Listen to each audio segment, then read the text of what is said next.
আমরা অনুপাত এবং সমানুপাত এই অধ্যায়টি নিয়ে আলোচনা করছি। সো আজকের লেকচারে আমরা অনুপাত সমানুপাতের অপর একটি প্রবলেম নিয়ে আলোচনা করব। সো এর আগের লেকচারে আমরা অনুপাতের যে প্রাথমিক ধারণা ছিল সে প্রাথমিক নিয়ে আলোচনা করেছি। তো দেখো প্রথমে সমানুপাতি বলেছে এখানে, তাহলে 8x 5yz 40qx এবং 25qyz এটা সমানুপাতি কিনা দেখতে বলেছে। তাহলে সমানুপাতি হওয়ার জন্য আমাদের কী বলতো, আমরা জানি যে a is to b এটা একটা অনুপাত, c is to d এ একটা অনুপাত। তাহলে এই দুটি অনুপাত যে রয়েছে আমাদের, এই অনুপাত দুটিকে আমাদের সমানুপাত বলা হবে। কখন বলা হবে? যদি আমাদের a বাই বি এটাকে আমরা c বাই ডি করছি, সমান করলাম, সমান করে দেখো কোনাকুনি গুণ করো, তাহলে এর সঙ্গে ডিকে গুণ করলাম সমান বি এর সঙ্গে সিকে গুণ করলাম। তাহলে এটা যদি স্যাটিসফাই করে, এই সম্পর্ক যদি সত্য হয়, তাহলে আমরা বলবো যে এ বি সি ডি আমাদের কি হচ্ছে, এটা হলো সমানুপাতি। অর্থাৎ দেখো এখানে রয়েছে প্রথম অনুপাত রয়েছে, এটা আমাদের এটাকে বলা হয় প্রথম অনুপাত, এটাকে বলা হয় দ্বিতীয় অনুপাত, এটাকে বলা হয় তৃতীয় অনুপাত, আর এটাকে বলা হয় আমাদের চতুর্থ অনুপাত। তাহলে দেখো এ ডি মানে প্রথম অনুপাত ইন্টু চতুর্থ অনুপাত, তাহলে প্রথম অনুপাত ইন্টু চতুর্থ অনুপাত এর মানটা যদি দেখো বি ইন্টু সি, বি মানে কত, দ্বিতীয় অনুপাত, দ্বিতীয় অনুপাত ইন্টু সি, সি এর মান হচ্ছে তৃতীয় অনুপাত, তৃতীয় অনুপাত।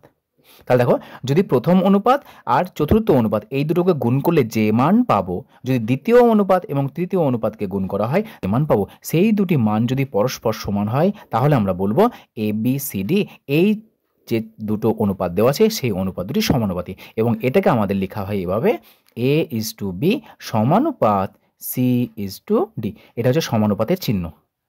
অর্থাৎ আমরা এই সমানুপাতটাকে এদিকে সমান হিসেবে ভাবতে পারি বা সমান হিসেবে লেখা হয়। যখন আমরা এটাকে ভগ্নাংশ আকারে লিখবো, তখন এই সমানুপাতি চিহ্নের পরিবর্তে আমরা কি সমান চিহ্ন লিখি। তাহলে দেখো এখানে দেওয়া আছে কি, আমাদের প্রথম পদ দেওয়া আছে, দেখো এটা হচ্ছে আমাদের প্রথম পদ, এটা হচ্ছে আমাদের দ্বিতীয় পদ, এটা হচ্ছে আমাদের তৃতীয় পদ, এটা হচ্ছে আমাদের চতুর্থ পদ। তাহলে সমানুপাতি আছে কি নেই কীভাবে বুঝবো? প্রথমে প্রথমের সঙ্গে তৃতীয় পদ গুণ করব, তাহলে প্রথম পদ গণিত, তাহলে প্রথম গণিত চতুর্থ পদ, মানটা বসাও। প্রথম পদ রয়েছে আমাদের 8x ইন্টু চতুর্থ পদ রয়েছে আমাদের 25qyz, মাল্টিপ্লাই করো, তাহলে 5 5 8 40, 0 আর 2 16, 16 4 20, 200। এটা হচ্ছে আমাদের এক্স ওয়াই জেড কিউ। তাহলে দেখো প্রথম পদ এবং চতুর্থ পদকে গুণ করে আমরা এটা পেলাম। এবার আমরা দ্বিতীয়টা করব, এবং দেখো দ্বিতীয় অনুপাত বা দ্বিতীয় পদ ইন্টু তৃতীয় পদ। দ্বিতীয় পদ কত দিয়েছে দেখো, এটা হচ্ছে দ্বিতীয় পদ 5yz ইন্টু তৃতীয় পদ কত দেওয়া আছে আমাদের 40xqx, মাল্টিপ্লাই করো, তাহলে 5 এ 40 আছে, এখানে 5 আছে, তো 200 হচ্ছে আমাদের এক্স ওয়াই জেড কিউ। তাহলে দেখো আমরা প্রথম এবং চতুর্থ পদ গুণ করে পেলাম 200xyz কিউ, এবং দ্বিতীয় পদ এবং তৃতীয় পদে গুণ করে দেখো আমরা 200xyz কিউ পেয়েছি। তার মানে এই দুটো সমান।